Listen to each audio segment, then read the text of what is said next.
இயேசு ஜீவிக்கிறார். சுவிசேஷ ஊழியம் வழங்கும் ஜீவ வார்த்தைகள். கிறிஸ்துவுக்குள் பிரியமானவர்களே, ஆண்டவராகிய இயேசு கிறிஸ்து நாமத்தில் உங்களை யாவரையும் அன்போடு வாழ்த்தி வரவேற்கிறோம். இயேசு ஜீவிக்கிறார் ஊழியத்தின் சார்பாக ஜீவ வார்த்தைகள் நிகழ்ச்சிக்கு வந்திருக்கிறவங்களை கர்த்தர் ஆசீர்வதிப்பாராக. ஒவ்வொரு வாரமும் இதே நேரத்தில் இந்த வார்த்தைகளை கேளுங்கள், அநேகரை கேட்க செய்யுங்கள். ஊழியத்தில் பயன்படுத்த விரும்பினாலும் எங்களுடைய வெளியில் தேவையானாலும் அதை எங்களிடத்தில் கேட்டு நீங்கள் பெற்றுக்கொள்ளுங்கள். இந்த டிவி இந்த ப்ரோக்ராம் இவகை யாவற்றையும் நீங்கள் யூடியூப்லேயும் ஜானியம் ஜெயராஜ் என்று நீங்கள் கிளிக் செய்வீர்களானால் வார்த்தைகளை நீங்கள் பார்க்கலாம், பாடல்களை நீங்கள் பார்க்கலாம். அதை சப்ஸ்கிரைப் செய்யுங்கள், ஷேர் பண்ணுங்கள். கர்த்தர் நம்மை ஆசீர்வதிப்பாராக. இந்த நாளில் தேவன் நமக்கு தருகிற வார்த்தையை நான் வாசிக்கிறேன், ஜெபத்துடன் கேளுங்கள். ஆதியாகமம் 24வது அதிகாரம் 50வது வசனம். லாபானும் பெத்துவேலும் எலியேசருக்கு பிரதித்திரமாக, இந்த காரியம் கர்த்தரால் வந்தது, உமக்கு நாங்கள் நலம் பொலம் ஒன்றும் சொல்லக்கூடாது. இன்றைக்கு கர்த்தர் நமக்கு கற்றுக் கொடுக்குற அனுபவம் என்ன? எலியேசர் ஈசாக்குக்கு பெண் பார்க்க வருகிறான். எப்பொழுது இந்த காரியங்கள் எல்லாம் ஒருவருக்கொருவர் காரியங்களை நிறைவேற்றி கொண்டிருக்கிறாங்க. அப்படி இருக்கும்போது நீங்கள் சொல்லுங்கள், நீங்கள் சம்மதிச்சாலும் சரி, இல்லைன்னா நான் வேறு பக்கம் போகணுன்னு சொன்ன உடனே பெத்துவேலும் லாபானும் தகப்பனும் மகனும் சொல்லுகிறார்கள், இந்த எலியேசரை பார்த்து இந்த காரியம் கர்த்தரால் வந்தது என்று சொல்லி அதோடு விடாமல், உமக்கு நாங்கள் நலம் புலம் ஒன்றும் சொல்லக்கூடாது. இன்றைக்கி அநேக குடும்பங்களில் பிரச்சனைகளும் காரணமில்லாத காயங்களும் மனவேதனைகளும் பிரிவினைகளும் உண்டாவதற்கு காரணம் என்ன? அவரவர் மனசில் தோன்றதை, அவரவர் நினைவில் தோன்றதை பேசி தேவையில்லாத பிரயோஜனம் இல்லாத காரியங்களுக்கெல்லாம் வருத்தங்களும் பாரங்களும் கோபங்களும் நடந்து கொண்டிருப்பதை நீங்களும் பார்ப்பீர்கள், நானும் பார்த்து கொண்டிருக்கிறேன். ஆனால் ஆவியானவர் சொல்கிறார், உமக்கு நாங்கள் நலம் போலம் ஒன்று சொல்லக்கூடாது. இதற்கு நாம் பழக வேண்டும். ஒருவேளை யோசித்து பாருங்கள், இந்த காரியத்தில் பெத்துவேல் லாபான் அவங்க பெண்ணுக்கு ரெபேக்காளுக்கு அப்பாவும் மகனும். அப்போ இவங்க சொல்ல வேண்டிய காரியம் இருக்குது, சொல்வதற்கு உரிமையாளர்கள். ஆனால் அந்த உரிமையாளர்களே சொல்கிறாங்க, நாங்கள் நலமுலம் ஒன்றும் சொல்லக்கூடாது. அப்படின்னா ஒரு சம்பவம் நடக்கும்போது அதில் உங்களுக்கு அழைப்பு இல்லை, உங்களுக்கு தெரிந்து கொள்ளலை, உரிமை இல்லாத நீங்கள் ஏன் அதை பெருசாக எடுக்கணும்? அதை ஏன் அமைதியில் விட்டுறக்கூடாது? ஏன் நீங்கள் நலமுலம் சொல்லி அதில் சிக்கலை வாங்கிடுறீங்க, அதில் பிரச்சனைகள் மாட்டிக்கிறீங்க? அதை விட ஏன் நீங்கள் அமைதியாக இருக்கக்கூடாது? அதை தான் கர்த்தர் சொல்லி கொண்டிருக்கிறார். உமக்கு நாங்கள் நலமுலம் ஒன்றும் சொல்லக்கூடாது என்று சொல்லி அந்த வார்த்தை இருக்கிறதை பார்க்கிறோம். கத்தோலிக்க வேத புஸ்தகத்திலே அந்த வார்த்தையை நான் வாசிக்கும்போது, கர்த்தரின் திருவுள்ளத்திற்கு விரோதமாய் ஒன்று சொல்லக்கூடாது. ஆமாம், அருமையான கர்த்தருடைய பிள்ளைகளே, 1 ராஜாக்கள் 1ஆம் அதிகாரம் 19ஆம் வசனத்தில் பத்சேபாள் தாவீதுட்டு பேசுகிறான். அதோனியா ராஜா ஆகிறானே, நீர் சொன்னது உண்டா? சாலமோனை ராஜாவுக்குன்னு சொன்னீரே, இப்போது ஆசாரியனை கூப்பிட்டுருக்கிறான், படைத்தலைவனை கூப்பிட்டுருக்கிறான், ஆனால் உம்முடைய குமாரனாகிய சாலமோனையோ அழைக்கவில்லை. என்ன மட்டும் கூப்பிடலை, அவங்கள கூப்பிட்டுருக்காங்க, இவங்களும் கூப்பிட்டுருக்காங்க, ஒரு வார்த்தை எனக்கு சொல்லலையே, என்ன புறக்கணிச்சிட்டாங்களே. இது பயங்கரமாக விஷயம் ஆகுது. பயங்கரமாக ஜனங்களுக்குள்ளே ஒரு வேகத்தை உண்டாக்குற, பிரச்சனை உண்டாக்குற அனுபவத்தை பார்க்குறோம். இன்றைக்கி கர்த்தர் சொல்கிறாரு, கூப்பிடலையா, ஒன்று நினைக்கலையா, உங்களை எதிர்பார்க்கலையா, உங்களை விட்டுட்டாங்களா? நலமுலம் ஒன்றும் சொல்லாத, உம்பாட்டுக்கு அமைதியாக இரு. அமைதியாக இருக்க பழகிட்டோம்னா தீங்குக்கும் தீமைக்கு நம்ம விலை கொள்ளலாம். அழைக்கலைன்னு சொல்லி அவர் சொல்கிறா. அதே மாதிரி நீங்களும் உங்களோட வாழ்க்கையில் உங்களை அழைக்கலை, முக்கியமான காரியம் ஒரு கல்யாணம் இல்லை நல்ல காரியம், என்னை அழைக்கலை, எனக்கு இப்போ சொல்லலை அப்படின்னு சொன்னேன், நமக்கு அது வேகமாக, அது நமக்கு கோபமாக வருது. வராண்டா, நலமுலம் சொல்லாத. அதைத்தான் ஆண்டவர் பேசி கொண்டிருக்கிறார். அதை இந்த வசனத்திலே நான் வாசிக்கிறோம். நீதிமொழிகள் 17ஆவது அதிகாரம் 28வது வசனத்தை வாசிக்கும் போது, பேசாதிருந்தால் மூடனும் ஞானவான் என்று எண்ணப்படுவானாம். பார்த்தீங்களா? பேசாதிருந்தால். அதே மாதிரி தன் உதடுகளை மூடுகிறவன் புத்திமான் என்று எண்ணப்படுவான். அதைத்தான் ஆண்டவர் நம்மிடத்தில் எதிர்பார்க்கிறார். இந்த வார்த்தையில் நாம் விஷயத்தில் நாம் எவ்விதமாக இருக்கிறோம். பவுல் எபேசியருக்கு நிருபத்தில் எழுதும்போது அவர் கொடுக்குற ஒரு ஆலோசனை என்ன? 4வது அதிகாரம் 29வது வசனத்தில், நல் வார்த்தை உண்டானால் அதையே கேட்கிறவர்களுக்கு பிரயோஜனம் உண்டாகும்படி பேசுங்க. நீங்கள் பேசுறது நல்ல வார்த்தையாக இருந்தாலும் கேட்கிறவங்க ஏற்றுக்கொள்வாங்க அப்படின்னா பேசு. அவங்க ஏற்றுக்கொள்ள மாட்டாங்க, பேசாத. ஏற்றுக்கொள்ள மாட்டாங்கன்னு சொல்லி பேசுவீங்கன்னா அது கெட்ட வார்த்தையாக போயிடும், தவறான வார்த்தையாக போயிடும். அதுதான் தேவனுடைய வார்த்தையில் சொல்லியிருக்கு.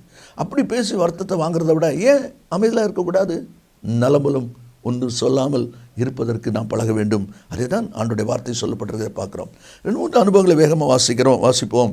எந்தெந்த அனுபவங்களிலே நாம் நலம் போலாம் சொல்லாமல் செயல்பட வேண்டும் என்பதை தேவனுடைய வார்த்தை நமக்கு கற்றுக் கொடுக்கிறது என்பதை குறித்து வேகமாக நம்ம வாசிப்போம். முதலாவது யோபின் புத்தகத்திலே 9வது அதிகாரம் 12வது வசனத்திலே விதமாக நாம் வாசிக்கிறோம். இதோ அவர் பறித்து கொண்டு போகிறார், அவரை மறிப்பவன் யார்? நீர் என்ன செய்கிறீர் என்று அவரை கேட்பவன் யார்? ஆண்டுடைய பண்ணையிலே, ஆண்டுடைய திராட்சை தோட்டத்திலே நீங்களும் நானும் நடப்பட்ட நாட்டாக இருக்கிறோம். அப்படியானால் நம்முடைய காரியங்களை, அது வாழ்நாள் காரியமானாலும் சரி, நம்முடைய பண விஷயங்களானாலும் சரி, சுகமானாலும் சரி, சரீர பலனாலும் சரி, எதுவானாலும் சரி, அவர் பறித்து கொண்டு போகிறார், அவரை மறிப்பவன் யார்? நீர் என்ன செய்கிறீர் என்று கேட்பவன் யார்? பார்த்தீங்களா? அப்போது ஆண்டவர் உங்கள் வாழ்க்கையில் ஒரு காரியத்தை அனுமதிக்கும் போது, ஆண்டவர் நம்முடைய வாழ்க்கையில் ஒரு காரியத்தை செய்வதற்கு அவர் திட்டமிடும் போது கேள்விகள் பாருங்க, அதில் மௌனமாக இருக்க பழகுங்க. ஏன்னா இப்பொழுது அறியா இனிமேல் அறிவாய். நீங்கள் அமைதலாக இருந்தீங்கன்னா நாட்கள் வரும், காலங்கள் மாறும், விஷயம் புரியும். அன்றைக்கி தான் நமக்கு தெரியும். அது வரைக்கும் நாம் பொறுமையாய் நிதானமாக இருக்க வேண்டும் என்று சொல்லி ஆண்டவர் எதிர்பார்க்கிறார். ஒருவேளை இந்த வார்த்தையை கேட்கிற அன்பு நேச பிள்ளைகளே, நீங்களும் கூட உங்களுடைய வாழ்க்கையில் இப்படிப்பட்ட சவால் வரும்போது நீங்கள் எவ்விதமாக இருக்கிறீங்க? உங்களுடைய உரிமை பறிக்கப்படலாம், உங்களுடைய ப்ரொமோஷன் பறிக்கப்படலாம், அல்லது உங்களுடைய இன்கிரிமெண்ட் பறிக்கப்பட்டிருக்கலாம். எந்த காரியம் பறிக்கப்பட்டிருந்தாலும் தேவன் அறியாமல் ஒன்றும் நடப்பதில்லை. யோபை குறித்து நாம் வாசிக்கிறோம். 2ஆம் அதிகாரம் 10ஆம் வசனத்திலே யோபு தன் உதடுகளினால் பாவம் செய்யவில்லை என்று சொல்லியிருக்கிறது. நாம் எவ்விதமாக இருக்கிறோம் என்பதை சிந்தித்து பாருங்கள். இனி 2வது ஒரு அனுபவத்தை நாம் வாசிக்கிறோம். ஆபிரகாமுடைய வாழ்க்கையில் ஆதியாகமம் 22ஆம் அதிகாரம் 1 வசனத்திலே தேவன் ஆபிரகாமை சோதித்தார் என்று வாசிக்கிறோம். விசுவாசிகளுக்கு தகப்பன், விசுவாசத்தில் பலவீனமாக இருக்கவில்லை, அப்படியெல்லாம் நம்ம ஆபிரகாம் குறித்து வாசிக்கிறோம். அந்த ஆபிரகாமுக்கும் ஒரு நாள் ஒரு சோதனை வருகிறது. கர்த்தர் சோதிக்கிறார். உன்னுடைய நேசகுமாரன், உன் ஏக புதல்வன் ஈசாக்கை நீ பலியிடணும். 21ஆம் அதிகாரத்தில் 3ஆம் வசனத்தில் அவன் அதிகாலையில் எழுந்து கர்த்தர் குறிப்பிட்ட இடத்துக்கு புறப்பட்டு போனான் என்று பார்க்கிறோம். எந்த மாற்றம் சொல்லலை, எந்த மாறுத்தரமும் சொல்லலை. ஏன் ஆண்டவரை இப்படி சொல்கிறீர்? எதுவுமே அவன் சொல்லலை. பார்த்தீங்களா? நலம்பலம் ஒன்றும் சொல்லாமல் அவன் அப்படியே புறப்பட்டு போகிற நிலைமை நம்மளே பார்க்கிறோம். இதை தான் ஆண்டவர் இன்றைக்கும் நம்முடைய வாழ்க்கையில் கூட எதிர்பார்க்கிறார். ஒருவேளை சில சமயங்கள் இப்படிப்பட்ட காரியங்கள் நமக்கு மிகுந்த ஒரு வேதனை கொடுக்கிற, நமக்கு மிகுந்த ஒரு கஷ்டத்தை கொடுக்கிற ஒரு காரியத்தை போல இருக்கலாம். எபிரேயர் 12வது அதிகாரத்திலே 7வது வசனத்தை நம்ம வாசிக்கும் போது அதில் சொல்லப்பட்டிருக்கிறது, நீங்கள் சிற்றை சகிக்கிறவர்களாக இருந்தால் தேவன் உங்களை புத்திரராக எண்ணி நடத்துகிறார். தகப்பன் சிற்சியாத புத்திரன் உண்டோ என்று சொல்லியிருக்கு. நம்முடைய வாழ்க்கையில் அந்த சோதனையை பாரமாக எடுக்கிறதுனால தான் நாம் நொந்து போகிறோம், நாம் தளர்ந்து போகிறோம். ஒன்று செய்யுங்களேன், நாம் ஒன்று செய்யலாமே. என்ன செய்யலாம்? சோதனையை நாம் வேதனையாக எண்ணாமல் கர்த்தர் நம்மை புதுப்பிப்பதற்கு, கர்த்தர் நம்மை உயிர்ப்பிப்பதற்கு அது ஒரு வழியாக இருக்கிறது என்று சொல்லி ஏன் அப்படி நாம் நினைக்கக்கூடாது? யோசித்து பாருங்கள். இன்றைக்கி ஒரு தீர்மானம் பண்ணுங்க, கர்த்தருடைய சோதனை தான் அது. ஆனால் அந்த சோதனையை நீங்கள் வேதனையாக எண்ணாமல், பாரமாக எண்ணாமல், அதே காரியத்தை ஆண்டவர் ஏதோ நம்மை புதுப்பிக்கிறார், ஏதோ ஒரு புதிய காரியத்தை நம்ம வாழ்க்கையில் செய்ய போகிறார். அதுதான் இப்படிப்பட்ட ஒரு நெருக்கத்தின் பாதையில் நம்மை கொண்டு போகிறார் என்று சொல்லி நீங்கள் ஏன் நினைக்கக்கூடாது? அதே தான் தேவனுடைய வார்த்தையில் வாசிக்கிறோம். அதே தான் ஆண்டவர் நம்மிடத்தில் எதிர்பார்க்கிறார். இந்த வார்த்தையில் கேட்கிற அன்பு நேச பிள்ளைகளே, தேவன் ஆபிரகாமை சோதித்தார். நிலமுல ஒன்றும் சொல்லலை. நீங்களும் சோதிக்கப்படுறீங்களா? உங்களுடைய விசுவாசம் சோதிக்கப்படுகிறதா? உங்களுடைய குடும்பத்தில் ஜனங்கள் உங்களை சோதிக்கிறாங்களா? வார்த்தையினால் வேதனைப்படுத்துகிற அனுபவத்தில் இருக்கீங்களா? பொறுமையாக இருங்க. நிலமுல ஒன்றும் சொல்லாமல் இருக்க கற்றுக்கொள்ளுங்க. முடிவிலே மகிமையான காரியம் விளங்கும் என்பதிலே சந்தேகமே இல்லை. இனி 3வது ஒரு அனுபவத்தை நான் வாசிக்கும் போது 1 சாமுவேல் 17வது அதிகாரம் 17-18 வசனங்களை நீங்கள் வாசிப்பீங்கன்னா, ஈசாய், தகப்பனாகிய ஈசாய் தாவீதை கூப்பிட்டு, உன்னுடைய மூத்த சகோதரர்கள் அவர் யுத்தத்துக்கு போயிருக்கிறாங்க, அவங்கள போய் பார்த்துட்டு நலம் விசாரிச்சுட்டு இந்த பொருள்களெல்லாம் கொடுத்துட்டு அடையாளத்தை வாங்கி கொண்டு வா என்று சொல்லி ஈசாய் தகப்பன் அனுப்புவதை நாம் பார்க்கிறோம். உடனே தாவீது புறப்பட்டு போகிறார் என்பது சரித்திர சம்பவம். நிறைய கவனிகள். இந்த ஈசாய்க்கு 8 பிள்ளைகள், தாவீது 8வது மகன். முதல் 3 பேர் யுத்தத்தில் இருக்கிறாங்க, இடையில் ஒரு 4 பேர் இருக்கிறாங்க. இந்த 4 பேரும் தாவீதுக்கு மூத்தவர்கள். அப்போ ஏன் அப்பா அண்ணன் இருக்கலாம்ப்பா, அந்த அண்ணன் இருக்கான், அந்த அண்ணன் இருக்கான், அந்த அண்ணன் இருக்கான், 4 அண்ணன் இருக்கானே, அவனை அனுப்புனா அண்ணன், நீங்கள் யுத்தத்துக்கு போய் அனுப்ப சொல்கிறீங்களே, அங்கே யுத்தத்தில் போனால் நான் செத்து போனேன் என்ன செய்கிறது? ஏன்னா யுத்தத்தில் என்ன நடக்கும்னு தெரியாது, சொல்கிறதுக்கு வாய்ப்பு இருக்குது. ஆனால் இங்கே தாவீது எதையுமே சொல்லவில்லை, நிலமுல ஒன்றுமே சொல்லலை. அவன் போகிறான். நமக்கு நல்லா தெரியும், தேவனுடைய ஒரு ரகசியம் அங்கே இருக்கிறது.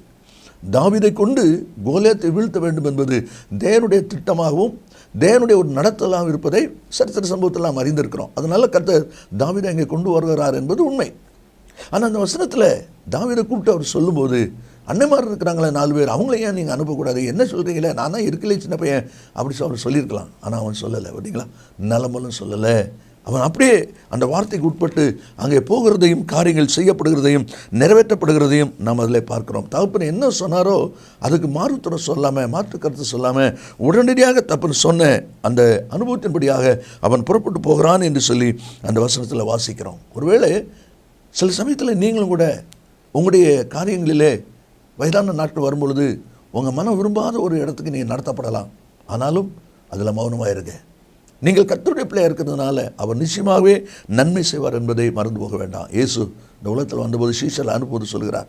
மத்தேயு 10:16 ஆடுகளை ஓநாய்க்குள்ளே அனுப்புறது போல இதோ நான் உங்களை அனுப்புகிறேன். பார்த்தீங்களா, ஆண்டவரே சீஷரை அனுப்பும்போது ஆடுகளை ஓநாய்க்குள்ளே அனுப்புறது போல அனுப்புகிறாராம். ஓநாய்க்குள்ளே ஆட்டை அனுப்புனா என்ன ஆகும்? அது விரட்டும், கடிக்கும், கொன்னும் போட்டுரும். தெரிஞ்சு தானே கர்த்தர் அனுப்புகிறாரு.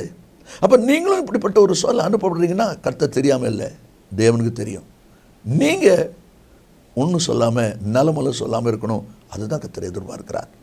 புலம்பல் 3:2 அவர் என்னை வெளிச்சத்திலே அல்ல இருளிலே அழைத்து நடத்தி வந்தார் என்று இறைமையாக சொல்கிறான். போகிற பாதை இருளின் பாதை, ஆனால் நடத்துகிறவர் கர்த்தர்.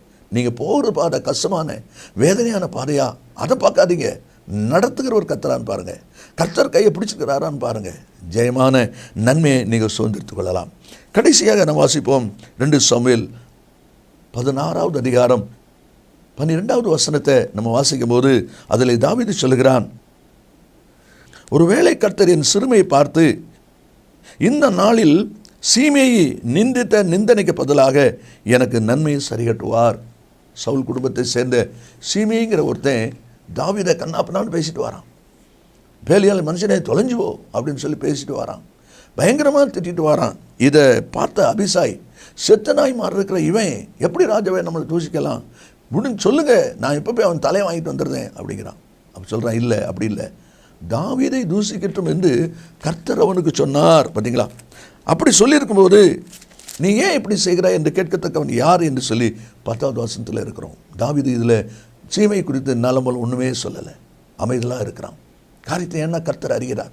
உங்களுடைய வாழ்க்கையிலும் நம்முடைய வாழ்க்கையிலும் கூட தேவன் எல்லாவற்றையும் அறிந்திருக்கிறார் என்பதை நாம் மறந்து போகக்கூடாது. அதுதான் இந்த வசனத்தில் நம்ம வாசிக்கிறோம். அப்போ இப்படிப்பட்ட ஒரு நெருக்கடியான நிலைகள் வருகிறது.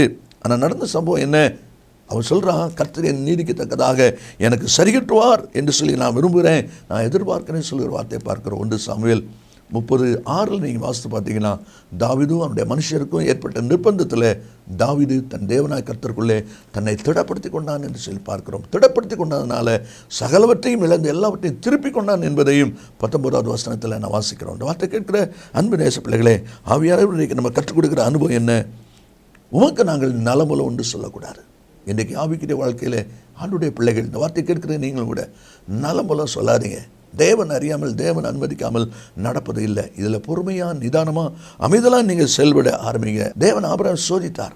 அந்த சோதனையின் பாதையில் அதை சோதனை வேதனையாக நீங்கள் எடுக்காமல் அதை நன்மைக்கு எதுவாக நீங்கள் எடுத்துக்கொள்ளுங்க, பாசிட்டிவாக அதை எடுத்துக்கொள்ளுங்க. அதே போல் தாவீதுடைய வாழ்க்கை நம்ம அதைத்தான் இல்லை வாசிக்கிறோம். அந்த வார்த்தை கேட்கிற அன்பு நேச பிள்ளைகளே, நான் ஜெபிப்போமா? இயேசு சீக்கிரம் வரப்போகிறார். இன்றைக்கி ஒரு தீர்மானம் பண்ணுங்க, எந்த சமயத்துலையும் நான் நலம் போல் ஒன்றும் பேச மாட்டேன், அமைதலாக இருப்பேன். எடுப்பீங்களா? நல்ல பிதாவே உமக்கு நன்றி சொல்கிறோம். இந்த வார்த்தை ஆமந்து மாமேன்னு இருக்கிறதுக்காக ஸ்தோத்திரம். இந்த வார்த்தை கேட்கிற ஒவ்வொரு பிள்ளைகளும் தங்களை ஆராய்ந்து நன்மை சுதந்திரிக்க உதவி செய்யும். இயேசுவின் நாமத்தில் பிதாவே, ஆமேன் ஆமேன். கர்த்தர்களை ஆசீர்வதிப்பாராக. ஆமேன். கிறிஸ்துவில் அன்பு நேச பிள்ளைகளே, ஏற்கனவே நான் அறிவித்தபடி அந்த நகோமி என்கிற புஸ்தகம் இப்பொழுது நம்முடைய கரங்களில் ஆயத்தமாக இருக்கிறது. ஆவியானவருக்கும் நகோமிக்கும் உள்ளதான அந்த உறவை பற்றிய ஒரு ஆழமான கர்த்தனை இந்த புஸ்தகம் உங்களுக்கு ஆசீர்வாதமாக இருக்கும். அதனுடைய விவரங்களை நீங்கள் இடத்தில் கேட்டு பெற்றுக்கொள்ளுங்கள். கர்த்தர் நம்மை ஆசீர்வதிப்பாராக. ஆமென். மேலும் விவரங்களுக்கும் உங்கள் ஜெப தேவைகளுக்கும் நீங்கள் எங்களோடு தொடர்பு கொள்ள வேண்டிய முகவரி ஜீசஸ் லிவ்ஸ் காஸ்பல் மினிஸ்ட்ரீஸ், சகோதரர் John M Jeyaraj, 123A, Dohnavur road, Mavadi, Nellai மாவட்டம், தென்னிந்தியா 627107. செல்போன் 9443113292.